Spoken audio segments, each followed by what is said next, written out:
That's why. Yeah, but they called them the blue laws because the people hated it. But they would keep the Christians would keep Shabbos on Sunday. but they That was one of the first major changes that they made between in the year 300 the synod or whatever they called it. Did they change the Sabbath to Saturday? And also they said that you don't have to keep mitzvahs, because what was happening was that they were attracting people, and then people were saying, wait a minute, go back with the original, and a lot of the people they attracted became Jewish. So they purposely wanted to make Christianity different from Judaism. But they wouldn't do malacha? They wouldn't do malacha to some degree. Thank you. So you guys missed we had a private performance here just a few minutes ago. Yedida did her monologue. What? Of her story from childhood. She did very well. Maybe one day I told her we should put it on YouTube. Anyway, welcome back. Thank you. So nice to have you back. Nice to be back. Okay.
Hashivenu Hashem Elecha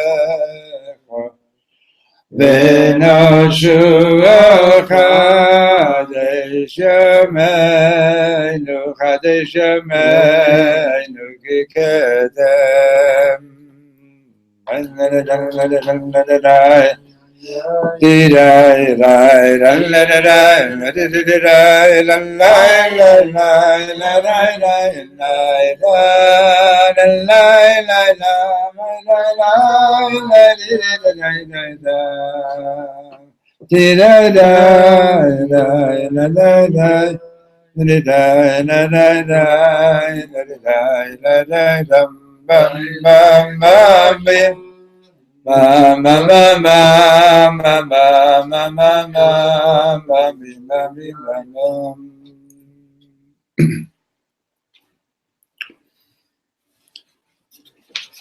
So we've been learning about, we started last week because of Parshat Shlach, the whole thing about talking Lashon Hara, and so we've been learning about the holiness of speech. And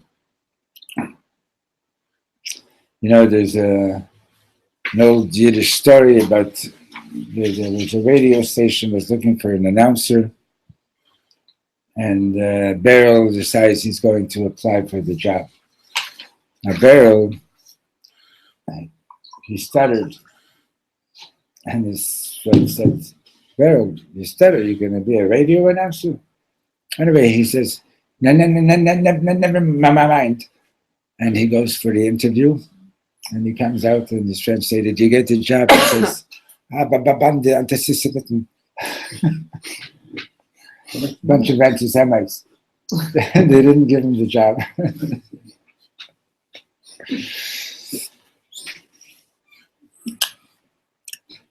So, No.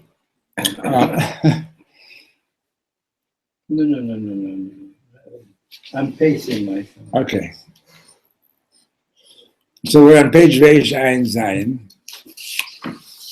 And yesterday we told a whole bunch of stories, right? Good stories, no? Amazing stories. There were small monkeys. You can see that on Amazing YouTube. sheep. Huh? Amazing sheep. Yeah. This is the Meshkante. So, and basically, what the Rebbe has been talking about is the Sikha from the Babish Rebbe. Makes them aufmachen, the tears, the Heuchere do. So we've been talking about that you have to be very, very careful not to talk Lashon Hara, and not to talk Lashon Hara against the Jewish people. And in a certain sense, like all these newspapers, like it's really not good to read them. The whole it's all Lashon Hara. That's how they sell newspapers. That's why I like to read the Arab newspapers better. They always say about what's happening good by the Jews. Always, we own the world, we have all the money, and then we're occupied. Right. You read the Israeli ones, I feel like they're like two cents. Right. We're murderers, or we're killers. Chas v'sholom. Better Yeah. to read the Arab newspapers.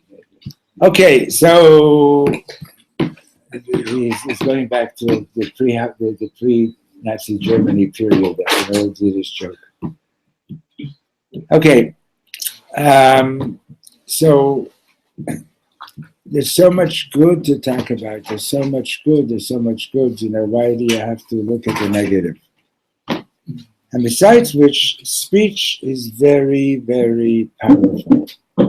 Speech is very, very powerful. God creates the world with speech. Vayomer Elokim, God said, and there's a pasuk in Tehillim that says, Le'olam Hashem dvarcho nitzav b'shamayim. Your words of creation are forever present in heaven. That means that right this instant, Hashem is speaking the words of creation. If Chas v'Sholom he were to stop, we would instantaneously disappear. Poof. Nope, not even a poof. Not even a bit of dust left. So we're at the bottom of Reish Ayin Zayin. וכמדובר לאל אודות ההוראה הנלמדת מהסיפור אודות ישעיהו הנביא, as we've said earlier in the Sichim, as we spoke earlier concerning the lesson that we learned from the story of what happened to Yeshayahu HaNavi, שכאשר אמר על בני ישראל תואר שהוא הפך עניין הטהרה, when he described the Jews in a way which is the opposite of purity, נענש על זה תקף ומייד, he was punished for this immediately. Do you see where I am? Everybody, yeah? Yeah. He was, Ben, you have the place? The last paragraph, the bottom that starts with the word that could be the bottom. See it? Are you on Reish Ayin Zayin? Yeah? So we're in this, the beginning, the end of the second line there. He was punished immediately. Al derech lishon chazal, shakle nemitchefasei minei behai alma. He was immediately, in other words, it was immediately removed. Not only was he punished for this, right? The angel immediately went and took a hot coal and touched his lips with it and burned his lips. So not only was he immediately punished for this, but the Torah even goes so far as to publicize this. In other words, and one would immediately think that this is just a very amazing thing. The word lechaura in the yeshivas they pronounce it lechaire. But the word is from the word or. So licha'ura, which means when you shed some light on this. What is that? When you shed some light on this. So at first light, this is a pretty amazing thing. Yeshayahu Navi, the last line, Hu echad Hanaviim hachi chashuvim. He's one of the most important. He's one of the most important. One of the most important prophets. Ulacharav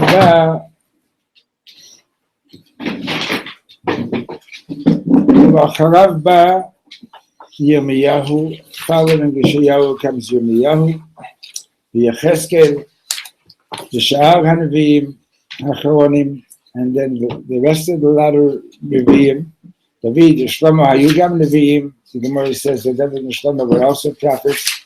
Aval, Afal Pike, nevertheless, Kasher Midabar Odot Sidran Shel Nevi'im, when we speak about the order, the listing of the prophets, Lo Nimnu Sifreim Shel David v'Shlomo ben Sifrei HaNevi'im. The books of Shlomo and David are not listed among the books of the prophets. Ela ben Sifrei HaKtuvim, they're listed in what's called the writings. ובפרט על פי המבואר בספרי קבלה וחסידות. And especially when you consider what it says in Kabbalah and Chassidus, שישעיהו ראה את המרכבה בעולם הבריאה. Yeshayahu had a vision of the chariot in the world of Bria. Shesh knafayim le'echad, as he describes, he saw these angels with 6 wings each. מה שאין כן יחזקאל ראה רק את המרכבה בעולם היצירה.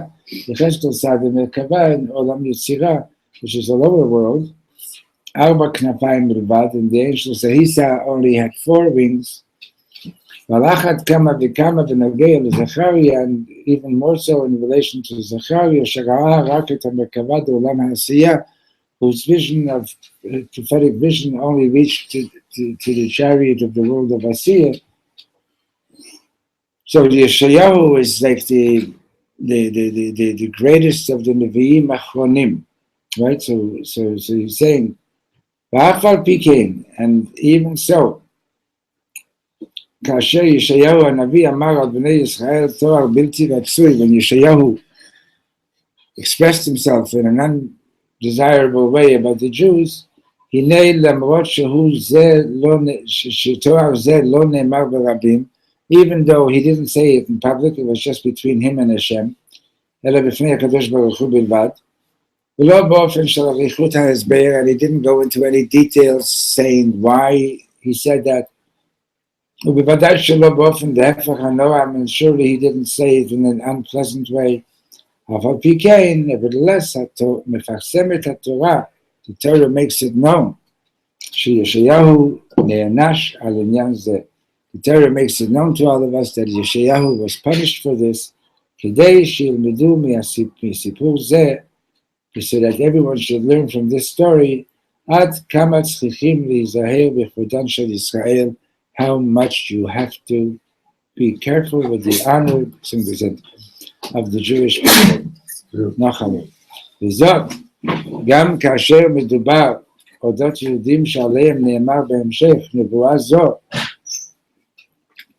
even though further in the Navi, it says concerning these people, these Jews, it says Hashmein Lev Ha'am Hazeh V'Aznav Hachbei, that the heart of these people had gotten fat. In other words, their sensitivity was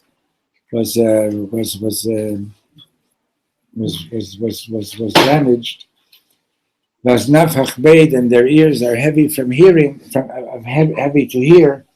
So even though it says all that concerning Am Yisrael, still Yeshayahu HaNavi was punished for this. Excuse me, I missed something. What was Yeshayahu punished for? He said when in the chapter where Hashem is making him, he's about to become a Navi. he's about to become a Navi, and so he says, how could I be a Navi and how can I go and bring God's message to the people? I'm in the midst of Am Tvei Svatayim, a nation that is, their lips are tamei.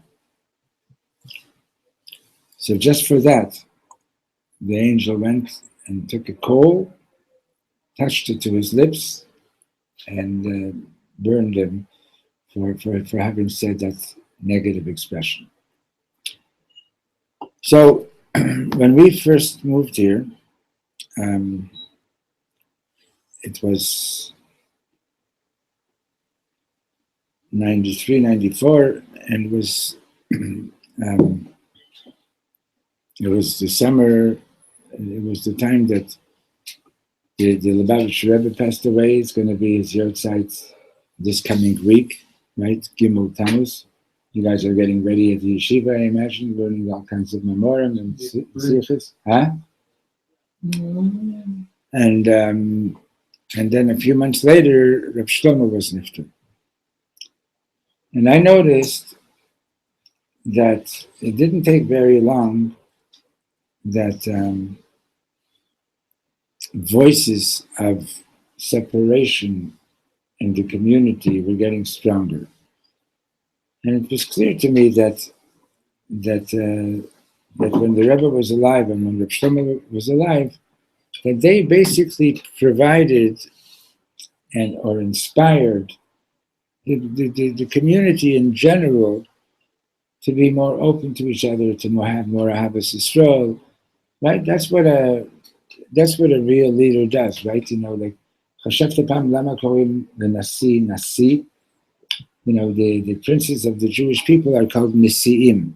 If you're learning the Chumash, you see that this week's parsha, last week's parsha, the parsha before, Nasi is from the word laseit, to pick up. A real leader, what's a real leader? A real leader is somebody who lifts you up. It's not somebody who's on top of you and saying, you're going to do what I'm going to tell you. He lifts you up. That's the real function of a real leader, That's very actual. Huh? That's very actual to the parasha. That's very actual, that what? זה נורא אקטואלי לפרשה. כן. רק לא שמעתי את המילה האחרונה כי... So, and also when Moshe Rabbeinu was taking the census, right? What does it say? Ki tisa Hashem Elokecha. Sorry, Ki tisat Rosh Bnei Israel. When you're going to count the people. But literally it means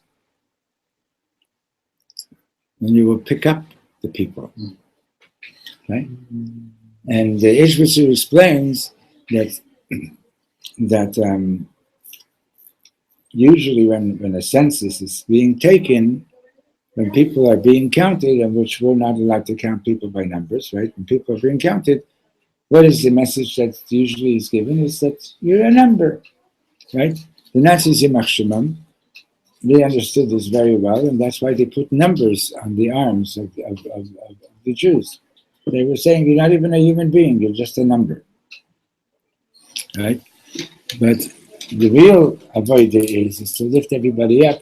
And this Rishu says that at the moment that we gave our half shekel, when we stood in front of Moshe Rabbeinu and we gave our half shekel, at that moment you experienced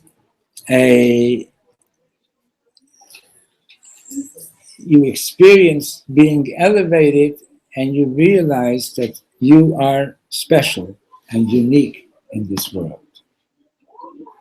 Okay? Now, just want to say hi to the people on Facebook. Shalom. Now,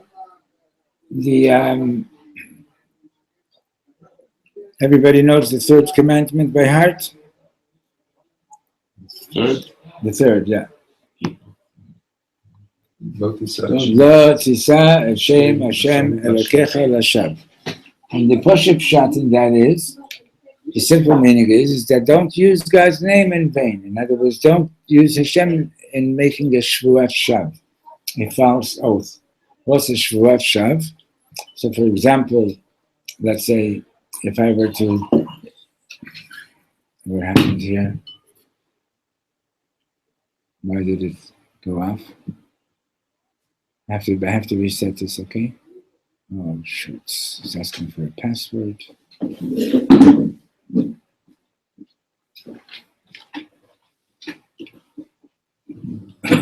I don't remember the password now.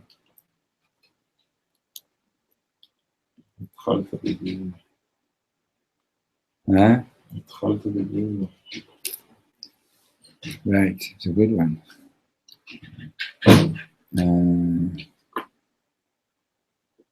But this is the password. I don't know what's going on. Sorry for the interruption.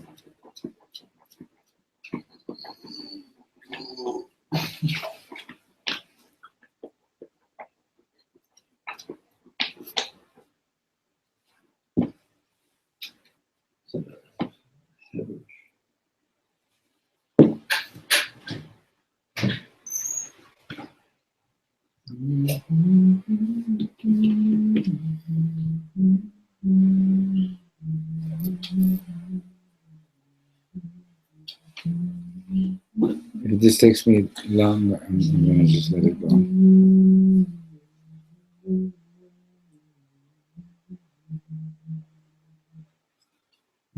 Okay, forget it.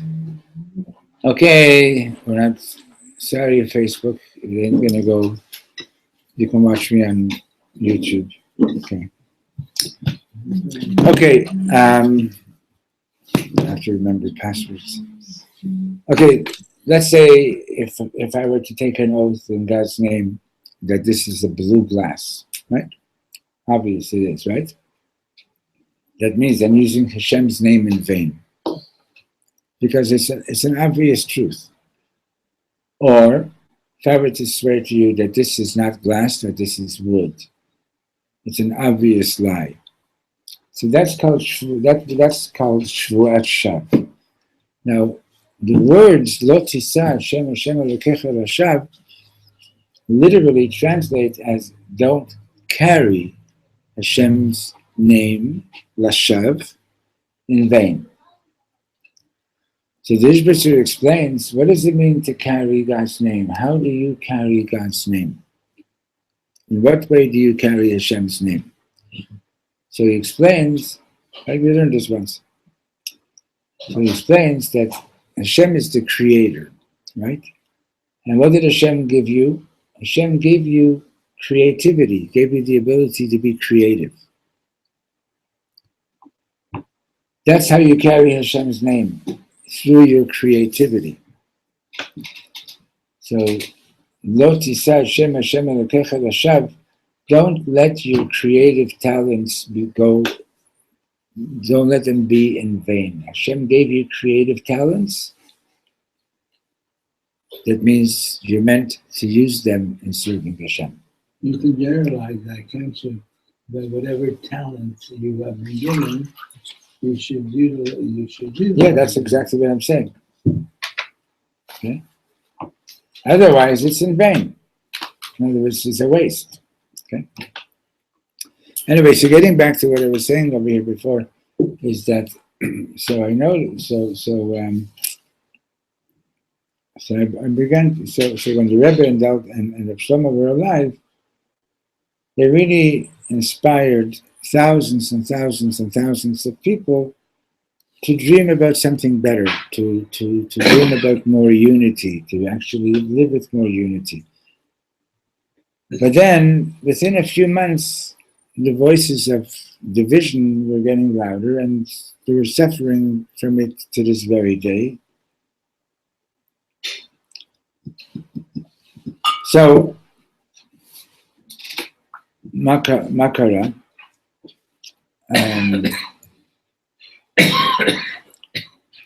one day I'm walking in the street over here past the newspaper kiosk at the corner of Agrippus, and there was a newspaper which I don't think is in existence anymore. was a pretty anti-religious paper.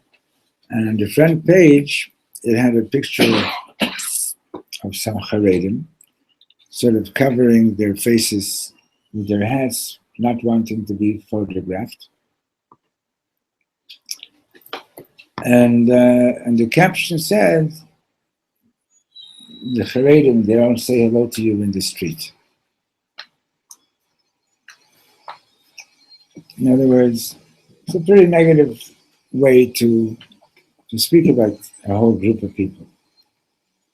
But what's the problem with Lashon Hara? The problem with Lashon Hara is that as soon as you hear it, it's very hard to spit it out. It's very hard to get it out of you, right? It just goes into you and it sort of stays there for years.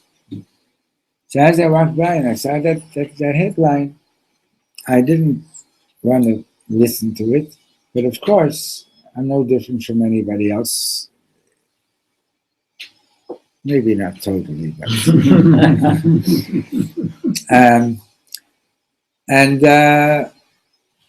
I thought the thought that came to my mind was, I'm living over here on Rehov HaNetziv, right nearby, by Boteirand, and we're here just a few months. We're here a few months, and I've got this Haredi neighbor that I would see almost every day, and he never says hello.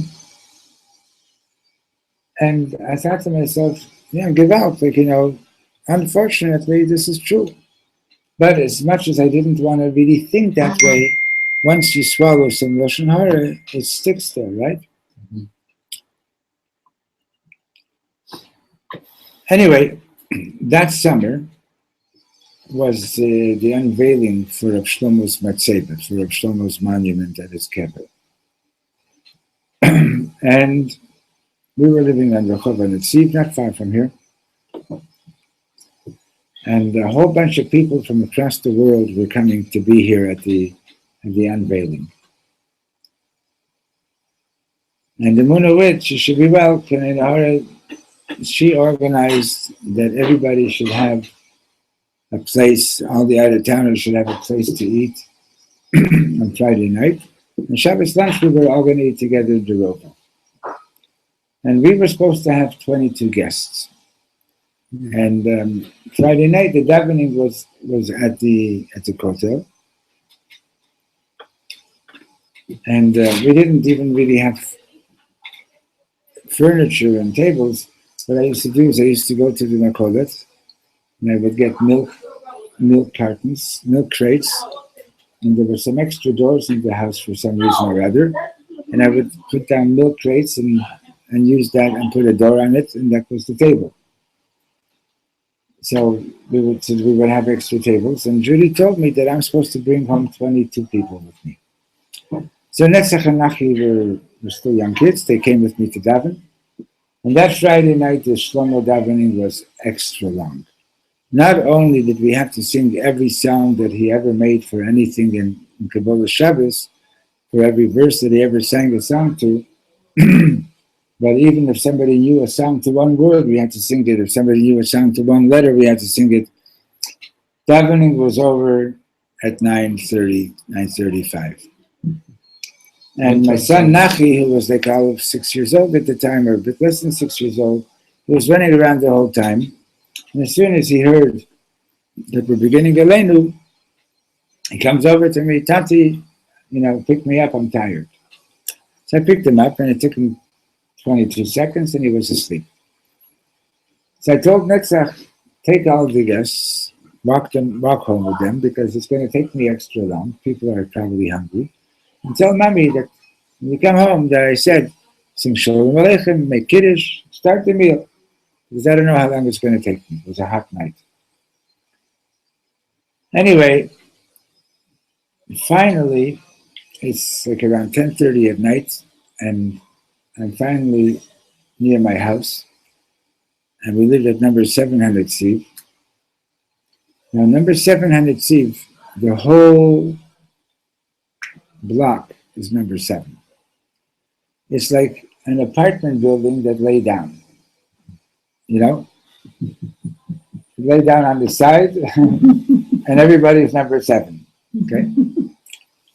So I'm walking down the walkway to our apartment, and standing outside on his perpetuates is my neighbor, Rabbi Steinberg, whose name I still didn't know, the one that I thought of when I saw that headline about how the Haredim don't say hello.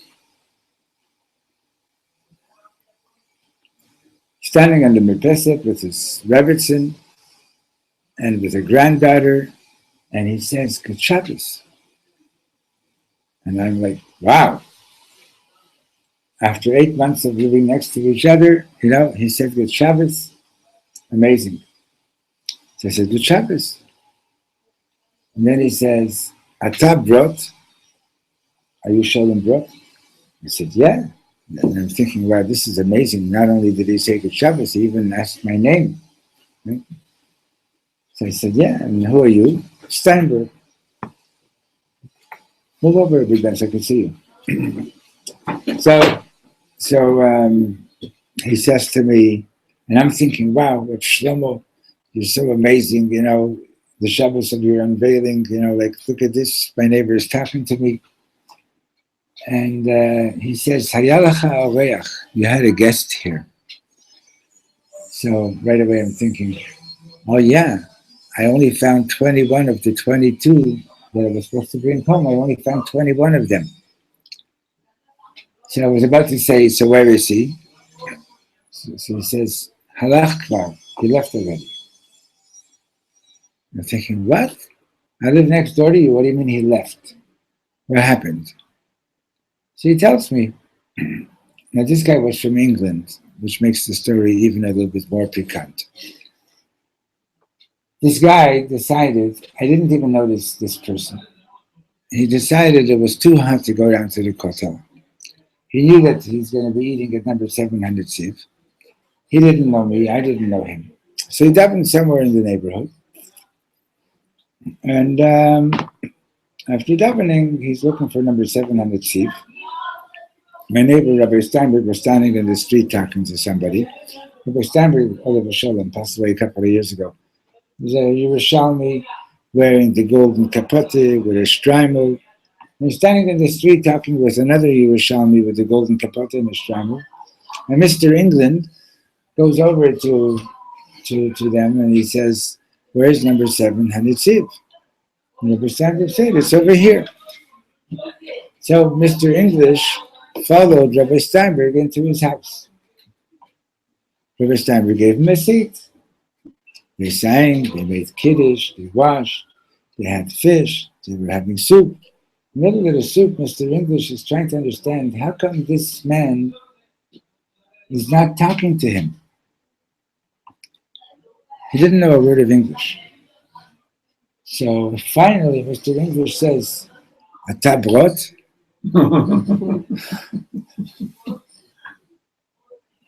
So he says, no. And the poor guy, Mr. English, they're polite, right? Starts apologizing, and he's so sorry. And Rabbi Steinberg said to him, it's going to be a long time till Sholem Brat's going to be home. Continue eating. So I don't know how much longer he stayed, but he stayed a little bit longer. He benched, and he left. That's why Rabbi Steinberg told me, you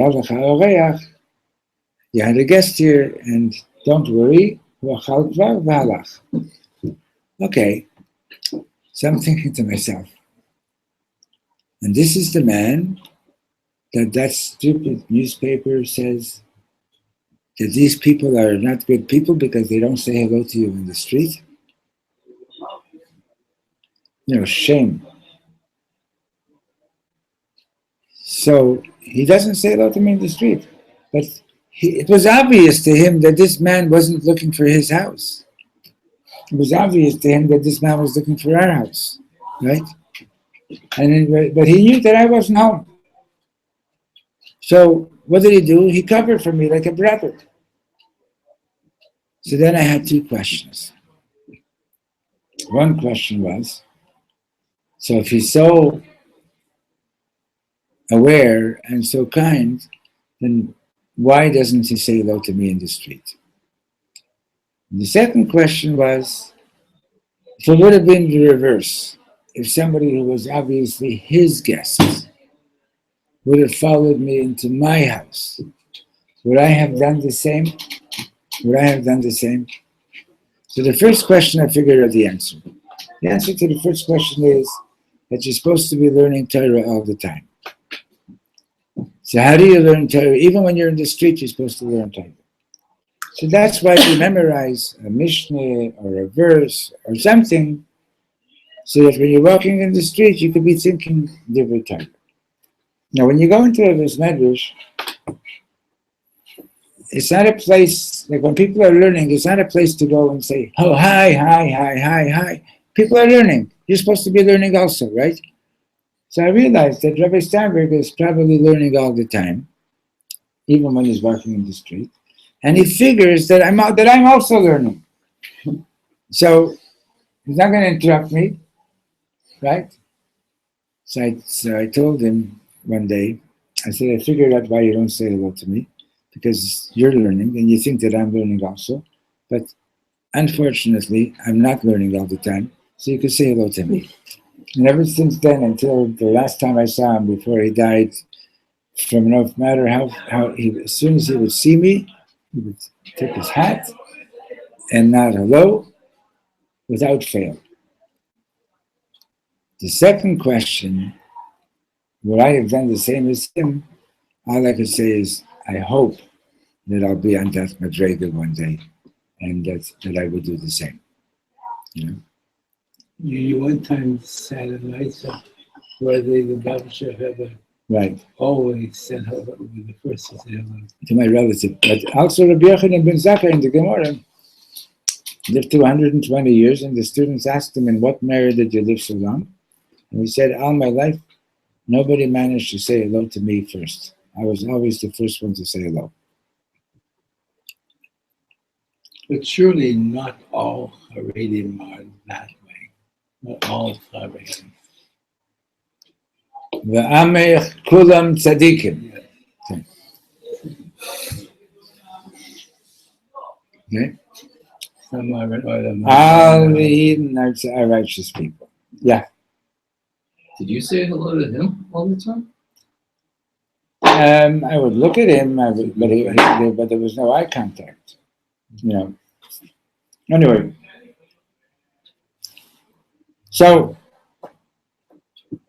it's a big lesson. Like at the top of the previous page, right? The Rebbe brings it out. He says, always judge somebody in a favorable way, and there was don't jump to conclusions that, oh, look at this, he walked by me and again he didn't say hello, and again, watch out, be careful. There might be a very good positive reason. But and the second thing is, did you say hello to him? I'm not going to talk Lashon Hara now. Even about yourself? Even about myself. And the second thing is don't judge another person until you're in their shoes, and you never really are. No. Okay, so these are really important lessons, and you got to know that even what you consider to be the lowest yid, it's your brother, it's your sister. You understand?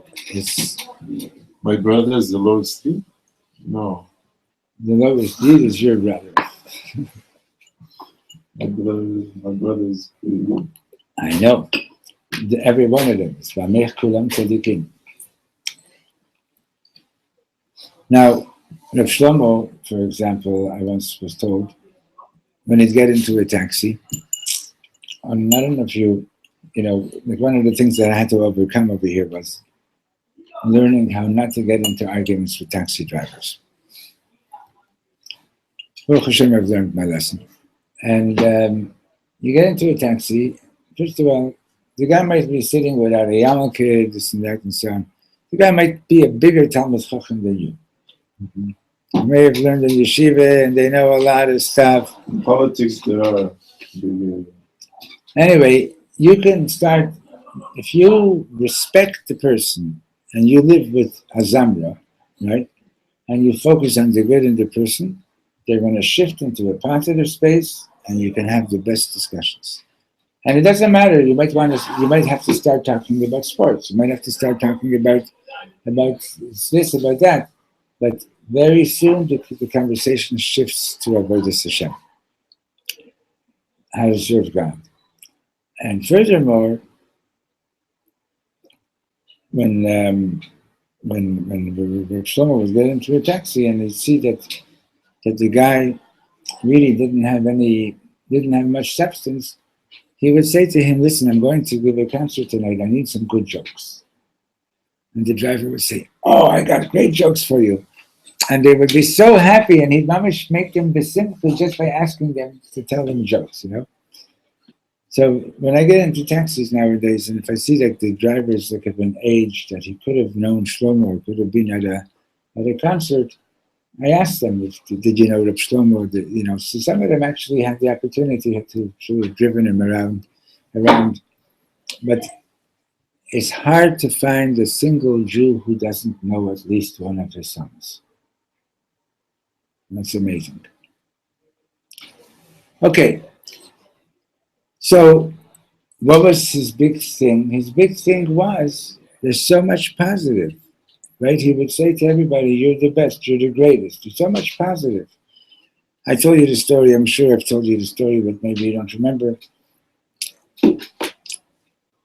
Even though I wasn't the greatest of students, but I did go to Harvard for 2 weeks. Because I was participating in a teacher's workshop that was held at Harvard. Unless they come to Toronto, you don't know what that is. They know. Anyway, so we were having this teacher's workshop for 2 weeks, and there were teachers from all over America, some from South America, and on the first day that we were there, as what they call as an icebreaker, right? Everybody had to introduce themselves and mention 2 people that were really important to you. So when I introduced myself, so one of the people that I mentioned was Reb Shlomo. The next day, the Lubavitcher Chossid, who was a teacher in LA, Rabbi Kurtzman, Olav Shalom, comes up to me and he says, Shalom, I'm not a Chossid of Reb Shlomo, but I have to tell you this story. And he tells me that he stays in touch as much as he can with the students that he taught. Now that some of them, even as adults, he's in touch with them. There was this young man that was a good boy, a good student. And then when he finished high school, he got involved with the wrong crowd, and they got into some serious theft. They would steal hubcaps, but if the car was attached to the hubcap, the car came with it.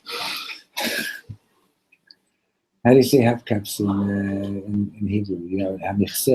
Tasa. Tasa, the piece of metal. Anyway, and this guy, and everybody was trying to help this young man to stop stealing, but it's addictive, and they weren't being successful. So he heard that Reb Shlomo was in LA. Rabbi Kurtzman heard that Reb Shlomo was in LA and that he was giving a shiur. He was going to give a shiur that night at somebody's house. He called up this young man and he asked him, would you like to come? So he said, okay. Reb Shlomo's minhag was, before he would begin, he would go around and say hello to everybody, give everybody a hug, a kiss. Comes to this young man whom he had never met. He embraces him, and he's holding him. Rabbi Kurtzman is standing there watching this, and he sees Shlomo is crying. And he's saying to this young man, what's going on? What's happening? What's happening? This young man is just quiet, and Shlomo's crying. This went on for more than a minute. Finally, Reb Shlomo wished him the best, gave him a kiss on his forehead, and he went to the next person. The young man turns to Rebbe Kurzman and he says, Rebbe, I'm never going to steal again. And that was it. Finished. Cold turkey stopped.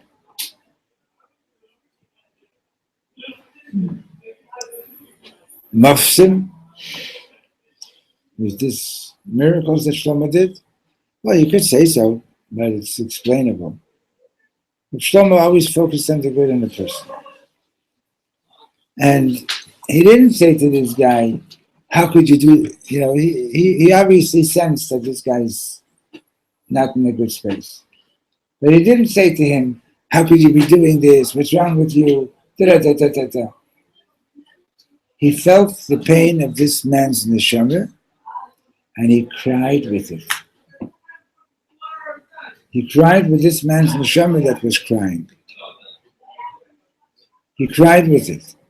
And that's all he needed. He needed somebody to cry with his neshama. And then he had the energy to say, I'm not stealing anymore. Okay? So that's the point that's being made over here. It's not so effective to point out the negative. Point out the positive, right? You're working with speech therapy, right? You don't say, oh, you made a mistake again, right? You do the exact opposite. The kid finally pronounces A like an A, you say, that's wonderful. Huh? Amazing. That's how these things are done. That's how you encourage somebody, right? So we should be blessed to speak, the Rachei Noam, we should speak to each other in pleasant ways. Shalom, all the pathways of the Torah are shalom, are peace. And this week's parsha, the Mishnah says, Ezohi machloket l'shem shemayim, ve'ezohi machloket shelo l'shem shemayim. Machloket l'shem shemayim, an argument that is l'shem shemayim for the sake of heaven, is like that of Hillel and Shammai. And machloket shelo l'shem shemayim is korach v'adato. What's the difference between them? Hillel and Shammai, by the way, there were things where Hillel said something is permissible and Shammai said it's prohibited. But still, if somebody from Shammai's house, from Shammai's school needed to borrow a dish by Hillel, he'd go and borrow it by a student from Hillel, and vice versa. Because they weren't interested in proving that I'm right and you're not right. They were both interested in finding out what's the truth. It wasn't a matter of ego. They wanted to know, I want to know what's the truth. How am I supposed to serve Hashem? And the Gemara says, they were both speaking the words of the living God. Right? The problem by Korach Badato is that it became a personal issue. He wanted to prove that he's right. You understand? And when your ego gets involved, your ability to see clearly is very, very poor, very badly affected. So it's mamish something that like you do body training. You got to exercise and exercise and exercise. Anything that you want to do well, you got to practice. You want to learn to see the good in people. Practice. It's not going to come just because you read it in the book. You understand? It's not going to come just from reading it in the book. You actually have to practice. Okay, so Mr. Shem, we continue on Yom Hamishi. Okay,